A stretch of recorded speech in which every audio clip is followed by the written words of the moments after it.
नमस्कार। एक बार फिर से आप सभी का हार्दिक स्वागत है हमारे साथ। आज हम एक बार फिर से आपके समक्ष प्रस्तुत हुए हैं विज्ञान के एक और ख़ास विषय के साथ, जहां हम विज्ञान को और अच्छे तरीके से समझेंगे। आज मैं जिस विषय के ऊपर आपसे बात करना चाहता हूं, वो एक बहुत ही ख़ास विषय है। उसके बिना हम अपने जीवन की कल्पना नहीं कर सकते। प्रकाश यानी रोशनी, लाइट। हम जानते हैं कि अगर हमारे जीवन में प्रकाश ना हो तो हमें कोई भी चीज़, कोई भी पदार्थ दिखाई नहीं देगा और कितना कठिन होगा हमारे लिए अपने जीवन को जीना। लेकिन मैं अपने एक प्रश्न के साथ ये सेशन यहाँ शुरू करना चाहूँगा। प्रश्न क्या है? बहुत ही साधारण सा प्रश्न है कि क्या हम प्रकाश देख सकते हैं?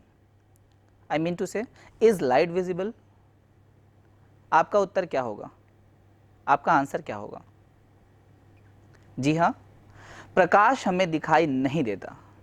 We can't see the light और रे ऑफ लाइट। हम सिर्फ उस माध्यम को, उस मीडियम को देखते हैं जिस पर वो पड़ती है, परावर्तन या अपरावर्तन के बाद। यानी कि प्रकाश हमें दिखाई नहीं देता। लेकिन मुझे बचपन की एक घटना हमेशा याद आती है, जो मैं आपके साथ यहाँ बांटना चाहूँगा। बचपन में जब मैं बहुत छोटा था, मैं अपनी नानी के घर जाया करता था और वहाँ पर घर के थोड़े दूर पर एक तालाब हुआ करता था और मैं वहाँ बैठा करता था दिन के वक्त। और मुझे एक बहुत ही विचित्र घटना दिखाई देती थी। तालाब के बगल में ही एक पेड़ हुआ करती थी और मैं दिन में देखता था कि पेड़ का जो प्रतिबिंब है, जो इमेज है, वो पानी में हमें दिखाई देता है। मैं हमेशा देखा करता था और मैं बड़ा ही अचंभित हुआ करता था कि ये कैसे होता है। ना सिर्फ ये घटना, मैं एक बार बैठा हुआ था और मैंने देखा कि पानी के अंदर कोई चीज़ है, लेकिन जब मैं उसे पकड़ने गया तो मैं पकड़ नहीं पाया उसे पानी के ऊपर, और मैं बड़ा ही अचंभित हुआ। आपने भी देखा होगा घरों में, अगर आप किसी ग्लास में थोड़ा सा पानी ले लें और उसके अंदर किसी पेंसिल को या पेन को आप डालें तो आपको थोड़ी मुड़ी हुई, थोड़ी टिल्टेड नज़र आएगी। आपने देखा होगा, है ना? लेकिन इसके पीछे विज्ञान क्या है? कैसे होता है ये सब घटना? ये घटनाएं हमारे जीवन में कैसे घटती हैं? इसके अलावा ये तो दिनचर्या की घटनाएं हैं। ग्रामीण इलाकों में, खासकर गाँवों में जहाँ हम रहते हैं, वहाँ पर आपने देखा होगा रात में तारे टिमटिमाते हैं। देखा है आपने तारे को टिमटिमाना? या इसके अलावा जो मैंने आपको ये बताया कि पानी के अंदर कोई चीज़ हमें दिखती है, लेकिन जब हम उसे पकड़ने की कोशिश करते हैं तो वो हमें दिखाई नहीं देता। अगर आपने ध्यान दिया हो तो बारिश के बाद, बहुत ज़्यादा अगर बारिश होती है तो बारिश के बाद हमें बड़ा ही आसमान में एक खूबसूरत सा इंद्रधनुष दिखाई पड़ता है, एक रेनबो दिखाई पड़ती है। लेकिन वो भी कहीं ना कहीं विज्ञान से जुड़ी हुई है, उसके पीछे भी कोई बहुत बड़ा विज्ञान छुपा हुआ है। ये तो साधारण घटनाएं हैं। घर में ही अगर आपने देखा हो तो जब आप आईने के सामने बैठते हैं तो आपको अपना ही प्रतिबिंब दिखाई पड़ता है। तो क्या आपने कभी ये सोचा कि इन घटनाओं को, जो मैंने आपके सामने अभी रखी हैं, इनके पीछे भी तो कोई विज्ञान होगा? बहुत बड़ा विज्ञान है जिसे आज हम समझने की कोशिश करेंगे। साधारणतः दो घटनाओं की बात मैं आपसे यहाँ करना चाहूँगा। एक, प्रकाश का परावर्तन यानी रिफ्लेक्शन ऑफ लाइट, और दूसरा प्रकाश का अपवर्तन यानी रिफ्रैक्शन ऑफ लाइट। सबसे पहले मैं बात प्रकाश के परावर्तन की करना चाहूँगा। प्रकाश के परावर्तन के बारे में हमने किताबों में पढ़ा है। उसके दो नियम जो हमने अपनी कक्षाओं में हज़ारों बार पढ़े हैं। वो दो नियम कौन से हैं? पहला नियम क्या बताता है?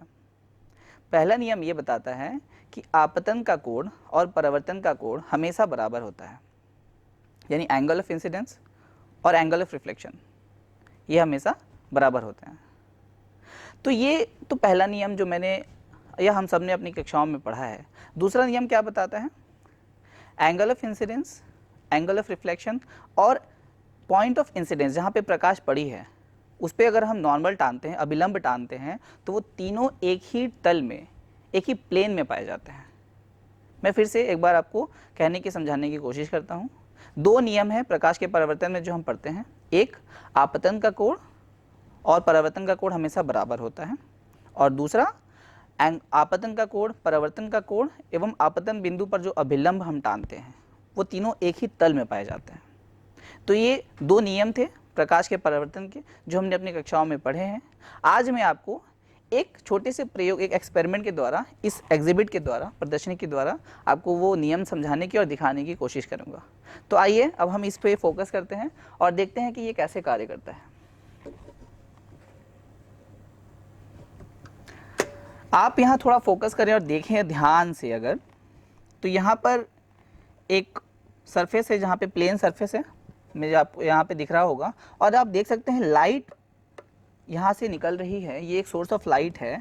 और आप बहुत ध्यान से देखिएगा, ये जो हमारा यहाँ से लाइट जो निकल रही है, ये हमारा इंसिडेंट लाइट हुआ जो आ रही है, यहाँ पर ये एक एंगल ऑफ इंसिडेंस बना रही है, एक आपतन का कोण बना रही है। और ये जो लाइट हमारा यहाँ निकल रहा है, ये एंगल ऑफ रिफ्लेक्शन है, यानी कि परावर्तन का कोण है।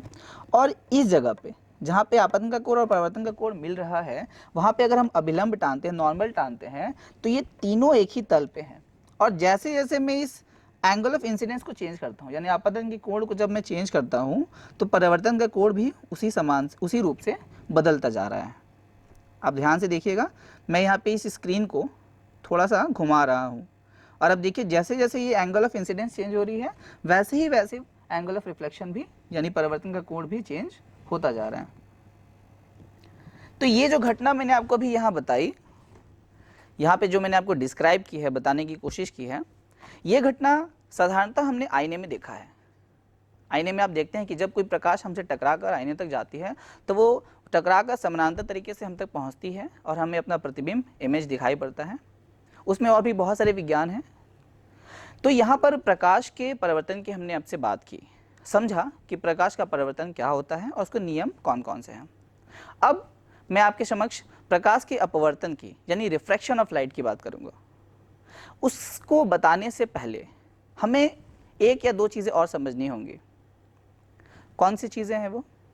मैं आपसे पहले माध्यम की, मीडियम की बात करना चाहूँगा। मीडियम क्या होता है? आपके समक्ष हमारे आसपास हवाएं हैं, ये एक तरीके का माध्यम है। पानी एक तरीके का माध्यम है। ग्लास, शीशा, वो भी एक तरीके का माध्यम है। तो हमारे परिवेश में अलग अलग जगहों पे अलग अलग माध्यम पाए जाते हैं, मीडियम पाए जाते हैं। और हर मीडियम में, हर माध्यम में प्रकाश का जो वेग होता है वो अलग अलग होता है। तो ये आपने समझा। अब आइए हम प्रकाश के अपवर्तन की, यानी रिफ्रैक्शन ऑफ लाइट की दो नियम हैं जो अपने कक्षाओं में हमने पढ़े हैं पहले, उसको एक बार और अच्छे तरीके से समझ लें हम। तो वो नियम क्या कहता है? प्रकाश के अपवर्तन का जो पहला नियम है हमें बताता है कि आपतन का कोण, अपवर्तन का कोण एवं दोनों माध्यमों को, जिस माध्यम से रिफ्रैक्शन यानी अपवर्तन की प्रक्रिया होगी, उन दोनों माध्यमों के जो आपतन का बिंदु होगा, उस पर जब हम अभिलंब टानते हैं, तो वो तीनों, यानी आपतन का कोण, अपवर्तन का कोण एवं अभिलंब, तीनों एक ही तल, एक ही प्लेन पे, एक ही सतह पे पाए जाते हैं। ये हमारा पहला नियम है। और दूसरा नियम क्या है? दूसरा जो नियम है वो बहुत ही खास एक नियम है जो हमें बहुत कुछ बताती है। दूसरा नियम क्या है? दूसरा नियम बताता है कि आपतन की जो ज्या है उसका जब हम अनुपात अपवर्तन की ज्या के साथ निकालते हैं, आपतन कोण की जो ज्या है उसके साथ जब हम अपवर्तन कोण की ज्या को निकालते हैं, उसका जब अनुपात हम निकालते हैं, तो वो हमें एक स्थिरांक, एक कांस्टेंट वैल्यू देती है, जिसे हम अपवर्तनांक या रिफ्रैक्टिव इंडेक्स कहते हैं। अगर हम इसे इंग्लिश में सिंपली कहें तो sine of angle of incidence का जब ratio sine of angle of refraction के साथ हम निकालते हैं, तो हमें एक कांस्टेंट वैल्यू देती है, जिसे हम रिफ्रैक्टिव इंडेक्स कहते हैं, अपवर्तनांक कहते हैं। अब ये अपवर्तनांक हमें क्या बताता है? ये एक नंबर है, एक संख्या है जो हमें ये बताती है कि किसी भी मीडियम में, यानी माध्यम में, कोई इलेक्ट्रोमैग्नेटिक वेव हो, जैसे कि हमारा प्रकाश, उसकी जो चाल होगी, जो वेग होगी, वो दूसरे माध्यम की अपेक्षा कितनी कम या ज़्यादा होगी। आपने सुना होगा, साधारणतः हम ये सुनते हैं कि जब प्रकाश हवा से पानी की तरफ जाती है, यानी कि विरल माध्यम से सघन माध्यम में जाती है, तो वो अभिलंब की तरफ झुक जाती है, थोड़ी सी टिल्ट हो जाती है, जो कि हमने ग्लास में, पानी के ग्लास में देखा भी है। तो वो भी एक प्रक्रिया है रिफ्रैक्शन की, यानी अपवर्तन की। और जब वही प्रकाश पानी से हवा में जाती है तो वो अभिलंब से थोड़ी दूर हो जाती है, यानी कहीं ना कहीं उसके वेग में थोड़ा अंतर आ रहा होगा, तभी ये घटना हो रही है। तो हम ये कह सकते हैं कि प्रकाश का जो वेग होता है वो हवा में थोड़ी ज़्यादा होती है और पानी में थोड़ी कम। और यही जो डिफरेंस है, नॉट एग्जैक्टली द डिफरेंस, लेकिन जो मान है हवा के अंदर प्रकाश का मान की जो चाल की मान होती है, या पानी के अंदर जो प्रकाश की चाल होगी, यानी जो वेग होगी, वो कितनी कम या ज़्यादा होगी दूसरे माध्यम की अपेक्षा, ये हमें बताता है अपवर्तनांक या रिफ्रैक्टिव इंडेक्स। तो अब चूंकि हमने रिफ्रैक्टिव इंडेक्स के कॉन्सेप्ट को या अपवर्तन के दोनों नियमों को समझ लिया है, तो अब एक मॉडल के द्वारा मैं आपको ये दिखाने की कोशिश करूंगा कि अपवर्तन की जो प्रक्रिया होती है वो कैसे होती है। यहाँ पर मैं दो लेंस आपके समक्ष रखूँगा, एक उत्तल लेंस और एक अवतल लेंस, और इसके द्वारा आप देखेंगे कि प्रकाश उन पर पड़कर किस तरीके से दूसरे माध्यम में जब जाता है तो उसकी दिशा में थोड़ी सी परिवर्तन होती है। तो आइए हम आपको ये दिखाते हैं और यहाँ पर थोड़ा फोकस करते हैं। सबसे पहले आप देखिए उत्तल लेंस हम यहाँ पर ले रहे हैं। यहाँ पर आप देखिए प्रकाश आ रही है, समानांतर तरीके से आ रही है। लाइट यहाँ पड़ के देखिए दूसरी दिशा में रिफ्रैक्ट हो जा रही है। लाइट यहाँ तक समानांतर हिसाब से आ रही है, तीनों जो लाइट्स हैं वो समानांतर तरीके से आ रही हैं। लाइट यहाँ पड़ के जब एक माध्यम, देखिए हवा से यहाँ तक, यहाँ जो हमारी हवा है प्रकाश आ रही है, यहाँ ग्लास मीडियम है। पड़ने के बाद चूँकि ग्लास में हवा, ग्लास की अंदर जो प्रकाश की वेग होगी वो हवा के माध्यम के से अलग होगी, तो यहाँ लाइट पड़ के वो दूसरे माध्यम में थोड़ी सी टिल्ट हो जा रही है, घूम जा रही है, यानी कहीं ना कहीं अपवर्तन की प्रक्रिया यहाँ पर हो रही है। लेकिन यहाँ पे देखिए सीधा लाइट पड़ के सीधा ही निकल जा रहा है। लेकिन ये जो तीसरा लाइट है हमारा, यहाँ भी देखिए आप, लाइट पड़ के थोड़ा सा घूम जा रही है, रिफ्रैक्ट हो जा रही है। तो यहाँ पर आप थोड़ा ध्यान दें तो बहुत अच्छे तरीके से अपवर्तन की प्रक्रिया हो रही है जो मैंने आपको दिखाई। अब एक और हिस्सा है वो भी आप देख लीजिए, इसे हम अवतल लेंस कहते हैं। यहाँ पर लाइट जिस तरीके से आ रही है, आने के बाद लाइट यहाँ पड़ के छिटक जा रही है दूसरी दिशाओं में। यहाँ पर भी कहीं ना कहीं प्रकाश के वेग में थोड़ा सा अंतर आया होगा इस ग्लास के अंदर, जिसकी वजह से इसकी दिशा में थोड़ी सी चेंज हमें यहाँ पे देखने को मिल रही है। और ये जो प्रकाश का बेंडिंग है, जिस तरीके से ये लाइट बेंड कर जा रही है एक मीडियम से दूसरे मीडियम के तरफ अंदर जाने की बाद, या उससे जब निकल रही है, तो इस बेंडिंग ऑफ लाइट को भी हम रिफ्रैक्शन ही कहते हैं। तो आई होप, मुझे आशा है कि आपने इस नियम को समझ लिया होगा, और इस नियम को बताने का आप बस एक ही कारण है कि आप आसानी से परावर्तन एवं अपरावर्तन के नियमों को समझें और आम जीवन में इसका उपयोग कैसे किया जाता है आप अच्छे तरीके से समझ सकें। एक घटना जो मैंने आपको शुरू में बताया था कि तारे टिमटिमाते हैं, वो कैसे, तारों से जो प्रकाश आता है तो कहीं ना कहीं हमारा जो एटमॉस्फेरिक मीडियम है, जो वायुमंडलीय मीडियम है, माध्यम है, वो भी एक तरीके का अपवर्तन की प्रक्रिया वहाँ पर भी होती है। लाइट पड़ के कंटिन्यूसली उसमें रिफ्रैक्शन होता जाता है, और चूँकि उसका जो आभासी स्टेट है, जो साइज़ होता है हमारे तारों का, वो कंटिन्यूसली रिफ्रैक्शन की वजह से बदलता जाता है। उसके साइज़ में, एपरेंट साइज़ में थोड़ी चेंजेस हमें कंटिन्यूसली देखने को मिलती है, और जब तक वो लाइट हमारी आंखों तक पहुंचती है तो कभी धुंधली तो कभी चमकती हुई प्रतीत होती है। ये भी रिफ्रैक्शन के कारण ही होता है, यानी अपवर्तन के कारण ही होता है। न सिर्फ इस घटना में, अगर आप देखें जो इंद्रधनुष बनते हैं तो पानी की जो बूंदें होती हैं वो एक प्रिज्म की तरह काम करती हैं। लाइट उन पे पड़ के विभिन्न कलर जो हम देखते हैं उनका अपना अपना एक वेवलेंथ होता है, और उस वेवलेंथ के साथ वो रिफ्रैक्ट होती हैं अलग अलग दिशाओं में। वो डिपेंड करता है उस कलर में प्रकाश की वेग कितनी ज़्यादा या कितनी कम है, और वहाँ पे भी रिफ्रैक्शन की घटना होती है, और जो रंग हमें अलग अलग देखने को मिलते हैं उसे हम डिस्पर्सन या विक्षेपण कहते हैं। तो यहाँ पर हमने आपको बताने की कोशिश की कि किस प्रकार प्रकाश का परावर्तन एवं अपरावर्तन होता है, उसके नियम क्या होते हैं, और ये हमारे दैनिक जीवन में हम कहाँ देख सकते हैं।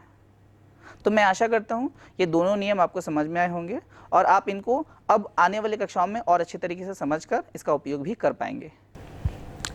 एक और घटना है जिसकी चर्चा मैं आपके साथ यहाँ करना चाहूँगा, और आपने अपने घरों में अक्सर देखा होगा।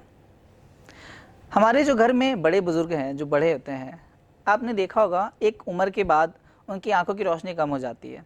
तो आपने उनके ज़बान से सुना भी होगा, वो हमेशा ये कहा करते हैं कि कभी कभार उन्हें कोई सामने की चीज़ दिखाई नहीं देती, तो कभी ऐसा भी होता है कि उन्हें कोई दूर की चीज़ दिखाई नहीं देती। आपने देखा होगा, न सिर्फ बड़ों के साथ, आजकल ये हमारे साथ, बच्चों के साथ, या जो नौजवान लोग होते हैं उनके साथ भी होता है। ये आंखों की एक समस्या जो हमें आम दिनों में अक्सर ये देखने को मिलता है। लेकिन अब ये कैसे, इसके पीछे का विज्ञान क्या है और इसे हम कैसे सही कर सकते हैं, ठीक कर सकते हैं। आप उदाहरण स्वरूप देखें कि अगर आप किसी कांच के टुकड़े को किसी किताब के अक्षरों के ऊपर अगर रखें तो आपको कोई अंतर दिखाई नहीं देगा, कोई छोटा बड़ा उसके अक्षरों के साइज में आकृति में नहीं आपको दिखाई देगा। लेकिन जब आप किसी चश्मे को किसी अक्षर के ऊपर रखें और ऊपर ऊपर नीचे करें तो आप यह पाएंगे कि उसकी जो आकार है उसमें थोड़ा परिवर्तन देखने को मिलता है। यानी कि ज़रूर कोई ना कोई चीज़ है जो उसके अंदर लगी हुई है। वो चीज़ क्या है? उसे हम साधारणतः लेंस कहते हैं। अब आप सोचते हैं कि लेंस क्या होता है?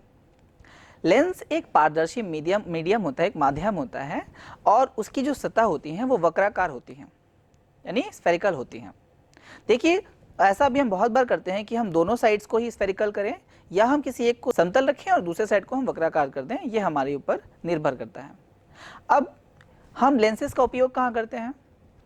बहुत सारे उपयोग हैं। आपने देखा होगा कि घड़ी की दुकानों में जो उसके अंदर जो पुर्जे लगे होते हैं, पार्ट्स जो होते हैं, वो बड़े छोटे छोटे से होते हैं। उनको देखने के लिए एक विशेष प्रकार के लेंसेज का उपयोग किया जाता है।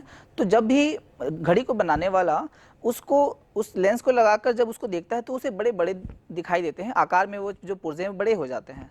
तो ये एक बहुत अच्छा उपयोग हम कर सकते हैं लेंसेज का, यानी लेंस का। दूसरा एक उपयोग आप देखेंगे कि जो हमारे ज्योतिषी होते हैं वो हमारे हाथों को एक मैग्नीफाइंग ग्लास के द्वारा देखकर उसे देखते हैं और उसे उसके अंदर रेखाओं को पहचानने की कोशिश करते हैं। ये भी हमने अपने जीवन में अक्सर देखा है। तो ये कुछ घटनाएं हैं जो हमें जनरली हम इसको देख पाते हैं। चलिए, बचपन में हमने एक गेम भी खेला है कि धूप जब होती थी, आवर्धक ग्लास जो होती है, जो मैग्नीफाइंग ग्लास होता है, उसको हम कागज़ के ऊपर रख के देखते थे कि जब उस पर प्रकाश पड़ती है और पड़ने के बाद कागज़ कुछ देर के बाद जलना शुरू हो जाता था। आपने ये गेम ज़रूर देखा होगा या खेला भी होगा। तो वो भी एक लेंस है जो उस मैग्नीफाइंग ग्लास के अंदर हम यूज़ करते हैं, उपयोग करते हैं। अब लेंस की बात जब हमने आपसे की है तो लेंस के विभिन्न प्रकार भी होते होंगे। लेंस साधारणतः दो प्रकार के होते हैं, एक अभिसारी या उत्तल लेंस, दूसरा अपसारी या अवतल लेंस। उत्तल लेंस क्या होता है? आप कैसे पहचान सकते हैं उत्तल लेंस को? आप अगर यहाँ फोकस करें, मैं आपको यहाँ इस ऑब्जेक्ट पे दिखाने की कोशिश करूँगा। यहाँ पे आप देख पाएंगे ये एक लेंस का कटआउट, एक साइज़ हमने बनाया है यहाँ पर। यहाँ पे आप देखेंगे इसका एक साइड जो है वो बाहर की तरफ उभरा हुआ है और यहाँ पे भी आप देख सकते हैं बाहर की तरफ उभरा हुआ साइज़ है, और ये बीच में मोटा है और साइड में यहाँ एजेस पर पतला है। ये एक उदाहरण है उत्तल लेंस का। इस प्रकार उत्तल लेंस हमें दिखाई पड़ते हैं। आप देखिए यहाँ भी ये बीच में मोटे और साइड में पतले हैं, है ना? ये एक उदाहरण है उत्तल लेंस का। और वही अगर अवतल लेंस की बात करें तो ये बीच में पतले और एजेस पे यानी साइड में ऊपर की तरफ मोटे मोटे होते हैं। देखिए पतला है बीच में और ऊपर की तरफ मोटा साइज है। तो ये तो कुछ साइज की बात मैंने आपसे की कि लेंसेस कैसे दिखते हैं। अगर हम बात करें प्रतिबिंब की, कि अगर न सिर्फ आप इसके साइज को देखकर, आप इसके प्रतिबिंब को देखकर भी समझ सकते हैं। आप एक काम कर सकते हैं, अगर आप एक उत्तल लेंस को अगर किसी कागज़ के ऊपर जहाँ पे अक्षर लिखे होते हैं वहाँ अगर आप रखें और आप उसे थोड़ा ऊपर करें तो आपको अक्षर बड़े बड़े दिखाई देंगे, और अगर आप उसे बहुत ऊपर करें तो वो अक्षर आपको उल्टे दिखाई देंगे। तो वो एक उदाहरण होता है उत्तल लेंस का। लेकिन वही अगर आप अवतल लेंस को लेकर उस कागज़ पर रखें तो आप देखेंगे कि वो थोड़ा ऊपर करने पर छोटा और काफ़ी ऊपर करने पर भी छोटा ही है। तो वह एक उदाहरण है अवतल लेंस का। तो इस प्रकार आप दोनों को पहचान सकते हैं कि वो कौन सा लेंस अवतल लेंस है और कौन सा लेंस उत्तल लेंस है। तो ये इसके द्वारा हम इसकी पहचान कर सकते हैं।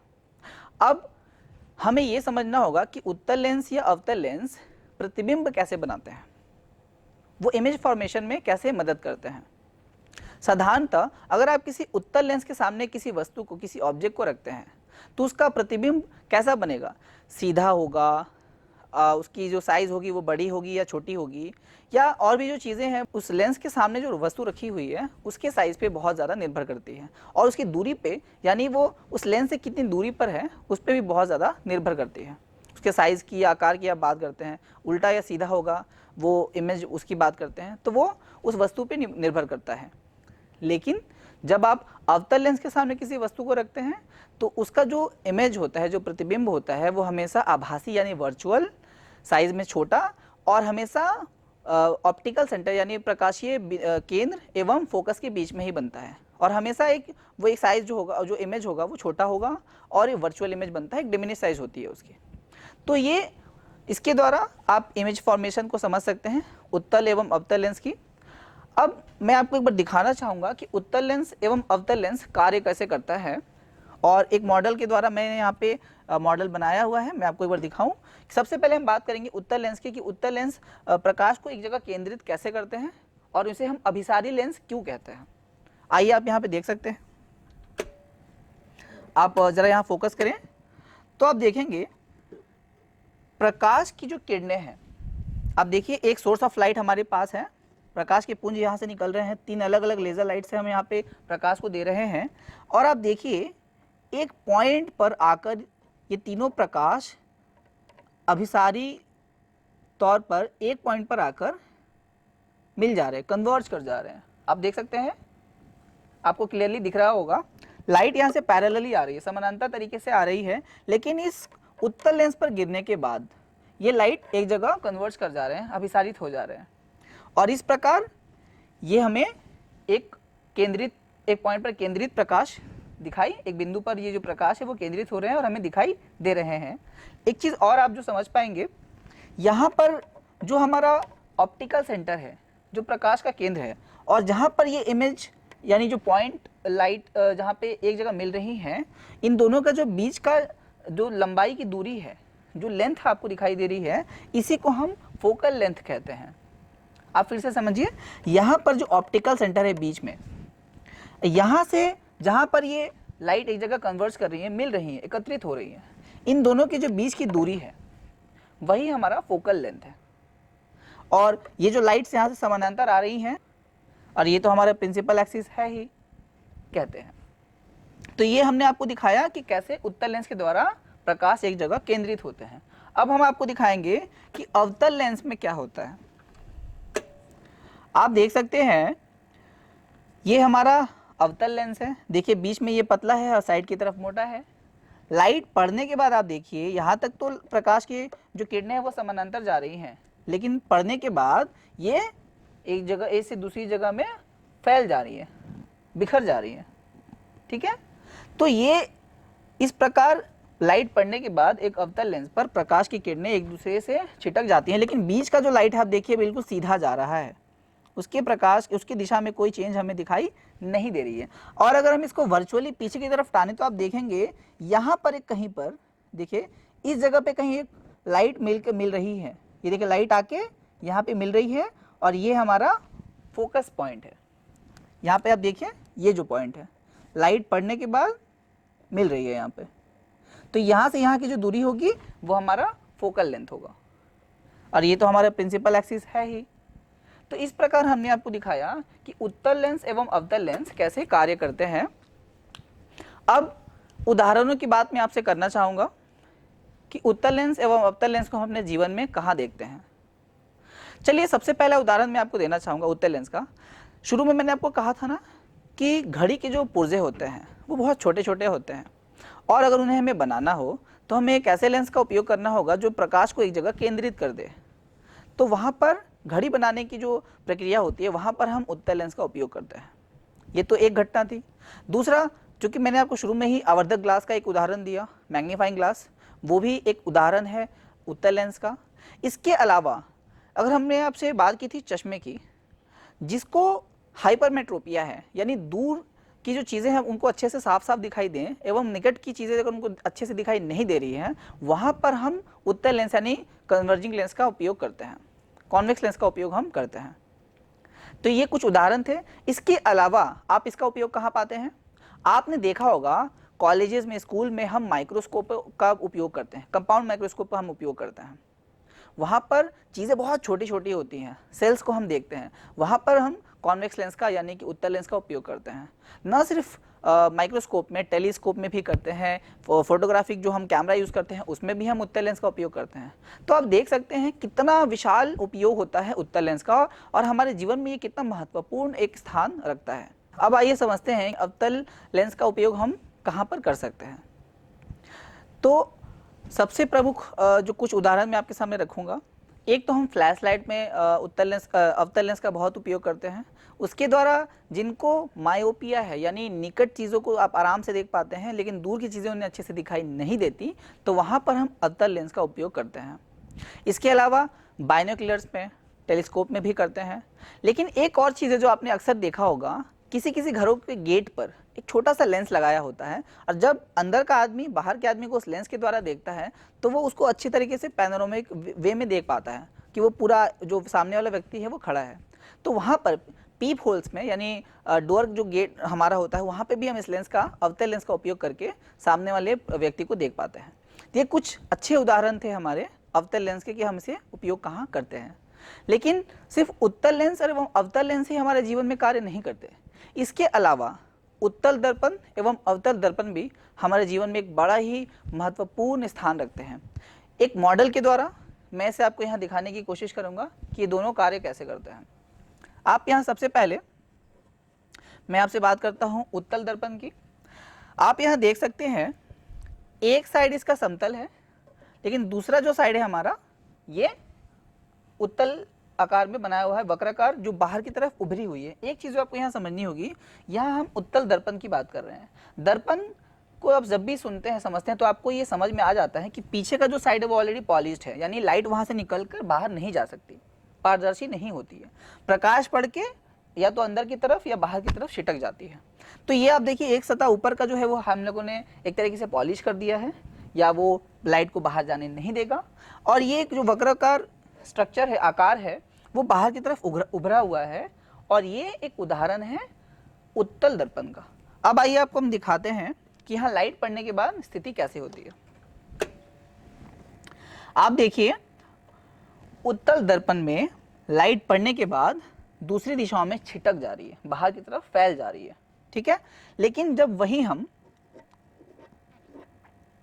अवतल दर्पण की बात करते हैं, एक बार अगर आप इसको, मैं आपको कैमरे में दिखा देना चाहूँगा कि अवतल दर्पण कैसा दिखाई देता है। तो आइए यहाँ पर हम दिखाएं आपको। यहाँ पर भी ऊपर का जो साइड है वो ऑलरेडी पॉलिश है, लेकिन नीचे का साइड वो अंदर की तरफ है। ये पिछली बार की तरह यहाँ बाहर की तरफ नहीं, अंदर की तरफ ये अंदर की तरफ गया हुआ स्ट्रक्चर है, और एक साइड ऊपर का पॉलिश है, समतल है। और जब लाइट पड़ती है तो ये देखिए अंदर की तरफ कन्वर्ज कर जाती है, मिल जा रही है। आप देख सकते हैं यहाँ लाइट पड़ रही है, पड़ के एक जगह कन्वर्ज कर जा रही है। तो ये एक उदाहरण है अवतल दर्पण का। लेकिन अब हम उदाहरण की बात करेंगे कि इसके उपयोग, उत्तल दर्पण एवं अवतल दर्पण का जो उपयोग है हम कहाँ करते हैं। उत्तल दर्पण का उपयोग, सबसे अच्छा जो उपयोग हम देखते हैं वो है गाड़ी के जो साइड मिरर होती है, या जो रियर व्यू के लिए जो मिरर हम देखते हैं। आपने देखा होगा ड्राइवर के ऊपर एक मिरर लगा होता है जिससे वो पीछे के गाड़ियों को देखता है। वो एक कॉन्वेक्स मिरर होता है, एक उत्तल दर्पण होता है, जिसके द्वारा वो पीछे की साइड गाड़ियों को बड़े व्यू में गाड़ियों को देख पाते हैं, और जिससे उनको अंदाज़ा लग जाता है।